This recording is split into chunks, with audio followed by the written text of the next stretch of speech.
Pues ahora el doctor Seijas nos va a hablar de la stem cell, fundamentos, mecanismo de acción y si hay evidencias científicas de verdad sobre este tema, que creo que es también súper apasionante.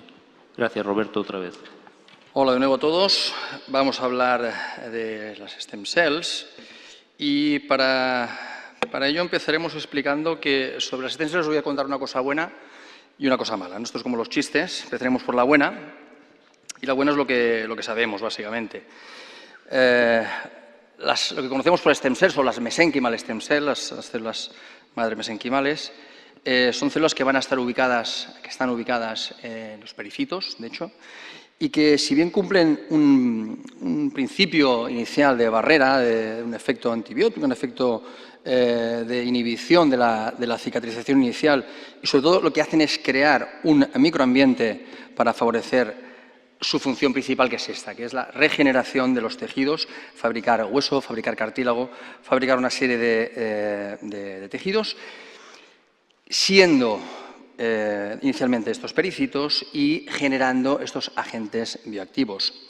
La Sociedad Internacional de Terapia Celular define las stem cells con esto que tenéis aquí. Son aquellas células con la capacidad de adherencia plástica en los cultivos que expresan una serie de marcadores de superficie y no expresan otras marcadores de superficie que tenéis aquí y que son capaces de diferenciarse en osteoblastos, adipocitos y condroblastos. Bueno, pues hasta aquí tenemos y supongo que muchos de vosotros, como yo, como traumatólogos, dicen, bueno, ¿y esto qué quiere decir? Cuando uno rescata la información de biología que tenía cuando hizo la carrera, cuando estudiaba cosas de biología, pues sí, se acordaba de que había una célula, ¿no?, más o menos pluripotencial, que se iba dividiendo, que se dividía y que se convertía en tejidos. Si uno estudiaba un poquito más, si recordaba un poquito más, sí que esta célula se autorregeneraba, se mantenía viva de una forma más o menos larga durante el tiempo y que había algunas, a través de una serie de señales, que iban madurando y maduraban en una serie de tejidos diferentes. Y cuando repasábamos un poquito más, veíamos que bueno, había una que era mucho más potencial, una tutipotencial, se diferenciaba, maduraba hacia otra que tenía menos capacidad de potencia y después desde ahí, a través de una serie de mecanismos, de agentes, que hacían que se fueran diferenciando las diferentes líneas celulares para crear los órganos o los tejidos que fueran. Y esto tal vez es lo que más se acerca a lo que tendríamos que saber, ¿no? Tenemos una serie de células que son las embrionarias, que son las que tienen una máxima capacidad de regenerar, que pueden diferenciarse en las diferentes líneas de las capas embrionarias, el mesodermo, el endodermo, el ectodermo, y nos centraremos en esta, en la del mesodermo, esta aquí a la derecha, porque eso es la que va a hacer que se diferencien las células hematopoyéticas y las células mesenquimales, de las cuales van a derivar las células que nos interesan a nosotros como traumatólogos, ¿no? Los condrocitos, los osteocitos, tal. Y quiero que recordéis este punto, Acordamos, porque cuando hablemos de las cosas malas, esta parte de aquí abajo es la que tiene tal vez un cierto interés y puede ser realmente muy interesante.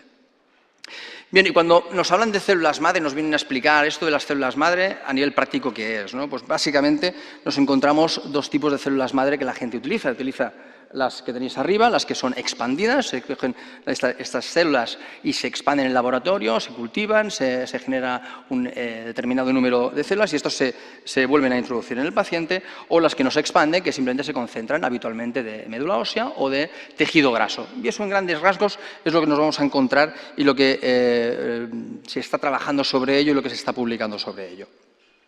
Nosotros hace años que trabajamos en las dos líneas de concentrados, tanto a nivel de médula ósea como a nivel grasa. Estos son los datos que tenemos hasta septiembre del 2016 con un follow-up de 2 años, casi 200 pacientes. A nivel general, para no entrar en detalle, os puedo decir, antes de la clínica es ¿qué es lo que se está poniendo? Nosotros analizamos cada muestra, tanto de lo que quitamos al paciente como lo que le introducimos al paciente, el concentrado que lleva, y quiero que os fijéis en un detalle importante. Fijaos que estamos aplicando, los concentrados llevan cerca de 100 millones de células. ¿Qué son esas células? La mayoría, 80 millones, son polimorfonucleados.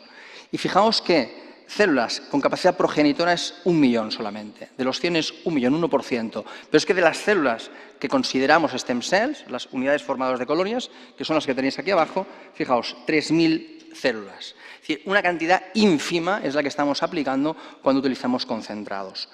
Y eso es muy importante tenerlo en cuenta porque hay muchas células que no sabemos qué está pasando con ellas y que los biólogos nos empiezan a explicar qué pasa con ellas y qué capacidad tienen. A nivel clínico no me quiero alargar, simplemente son resultados que irán saliendo en los próximos meses publicados. Mejora el dolor, mejora los tiempos de recuperación. Cuando revisamos la bibliografía vemos que hay determinados estudios clínicos que en líneas generales vemos que cuanto aumentamos el número celular mejoran los resultados clínicos. Hay un estudio muy interesante de Bagnès publicado en el Journal del año 14 en el que sí que es verdad que cuantas más células mejor, pero hasta un punto determinado, no demasiadas.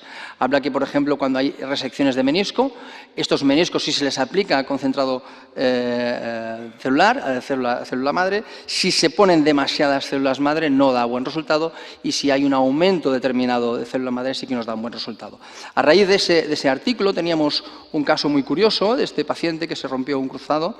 Le aplicamos, porque estaba dentro de un protocolo de estudio de aplicación de célula madre derivada de grasa, el estroma vascular de grasa. Tenía además asociada esta lesión meniscal que podéis ver, lesión compleja, lesión que decidimos suturarla, jugador profesional, y decidimos suturarla, fijaos, estructuras complejas, de todo dentro, de fuera dentro, es decir, un resultado que clínicamente llama la atención. Tuvo la desgracia para él de volverse a romper, volver a jugar, se rompió a los 10 meses y la suerte para nosotros de poder revisar esa rodilla. Fijaos este menisco, es el mismo menisco que veíamos antes hecho unos zorros y realmente con un resultado macroscópico excelente.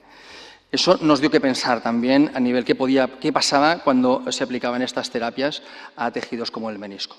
En las revisiones que hay en la bibliografía, lo que os decía antes, hay mejoría en general de los resultados y también importancia de los mediadores que hay cuando se aplican estas terapias. Ya el doctor Luciano Rodríguez, que es biólogo del Centro de Tejidos de Cataluña, ya nos hablaba, ¿no? Y nos publicó este artículo en el que hablaba del papel de los macrófagos. Acordaos que el 80% de las células que se están aplicando son macrófagos polimorfonucleados y tal vez estas células tienen un papel importante en la modulación de las terapias celulares que estamos realizando. No solamente es el número de células que estamos aplicando, sino la modularidad, el entorno que le aplicamos a estas células. Nuestra línea, os decía antes que la Fundación tiene unas líneas de investigación, las células madre también son una de ellas. Hay diferentes estudios que no quiero alargarme en lo que estamos haciendo, pero sí que, por ejemplo, a nivel de animal es interesante los estudios que hacemos a nivel. Los perros les podemos preguntar cómo están, pero sí podemos ver cómo están. Les hacemos caminar por plataformas de presión y podemos analizar cómo son las pisadas de estos animales y comprobar realmente si las rodillas o los hombros de estos animales están mejorando o no cuando les hacemos terapias celulares, que en este caso observamos que sí, que efectivamente se hacían. En perros obviamente no hay muestras hasta que el animal muere, no es como en ratas o en ovejas que sí que sacrifican. Yo creo que si planteamos hacer un sacrificio de perros nos matan directamente los defensores de animales. Decimos la parte buena y ahora la parte mala. La parte mala es la que no sabemos, porque no sabemos, por ejemplo, qué dosis aplicar. Seguramente tenemos que encontrar cuál es la dosis terapéutica adecuada para los pacientes. Si hay que usar siempre tejido autogénico o podemos usar halogénico, la edad tendrá importancia, la aparición de telómeros en las células que utilizamos, es mejor cultivo, es mejor concentrado, hay que asociar o no otro tipo de factores. Janudis, que se hizo famoso sobre todo por el concepto de diamante en las pseudoartrosis, él ya hablaba de estas terapias celulares, porque él hablaba que para que no se produzca una pseudoartrosis tiene que haber una buena estabilización de la fractura, pero fijaos, una correcta vascularización, donde están los pericitos, y un ambiente tanto en matriz, en factores de crecimiento y en células para que la biología pueda evitar esta pseudoartrosis. Y todo esto nos ha hecho hacer un cambio de paradigma. La doctora Guillén esta mañana nos hablaba del doctor Yamanaka, y que por cierto Yamanaka es traumatólogo, por si alguno no lo sabía, es traumatólogo, es el único traumatólogo que tiene un Nobel y que las otras especialidades vayan presumiendo si pueden, porque nosotros tenemos uno.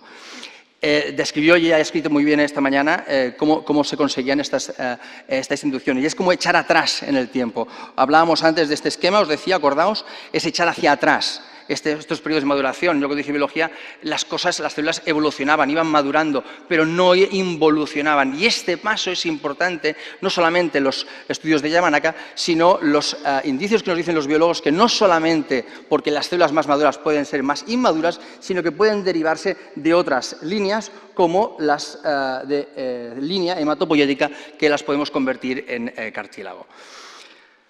Por tanto, tenemos que tener la mente abierta en muchos aspectos. Hay muchos aspectos que no estamos preparados, no se han preparado para openar, pero tal vez para no pensar en biología es lo que tenemos que estudiar. Tenemos que tener la mente abierta en este sentido y, ojo, que los resultados que a veces podemos observar, aunque nos parezcan milagrosos, no lo son. Lo que tenemos que buscar es, a través de la ciencia, sus causas, y os vuelvo a invitar al congreso que hacemos en octubre. Muchísimas gracias.